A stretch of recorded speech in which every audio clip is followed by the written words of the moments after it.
माझे पूर्ण नाव अनुष्का मनोज आखरे. मी इयत्ता 7वी मध्ये शिकते. माझ्या शाळेचे नाव सरस्वती पूर्व माध्यमिक शाळा. मी हे पुस्तक वाचलेले. या पुस्तकाचे नाव आहे बॉक्सिंगची राणी मेरी कॉम. याच्या मुखपृष्ठावर मेरी कॉमची चित्र आहे आणि यांच्या मनपृष्ठावर सुद्धा मेरी कॉमची चित्र आहे. खाली वर्धा बुक्स यांची माहिती आहे. यांचे लेखक आहे अपर्णा भावे गौर.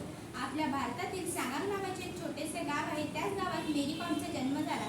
त्यांचा जन्म 24 नोव्हेंबर 1982 रोजी झाला. त्यांच्या आईचे नाव अफब, त्यांच्या वडिलांचे नाव मांगते तोंडपा असे होते. त्यांची जिद्द बॉक्सिंगची राणी बनण्याचे होते. ते 2000 साली दिल्लीला गेले आणि तिथं ऑनर कॉम या मुलाशी त्यांचा परिचय झाला आणि त्या दोघांचे लग्नसुद्धा झाले. त्यांना 2 मुलंसुद्धा झाली. त्यांना असं वाटते आपल्या आयुष्याला इथे स्वल्पविराम मिळाला, पण मेरी कॉमने असे न होऊ देता तिने पुन्हा संघर्ष केला आणि 5 ऑगस्ट 2012 रोजी पुन्हा रिंगणात उतरली. परंतु एडमस ही मुलगी खूप ताकदवार होती, त्यामुळे मेरी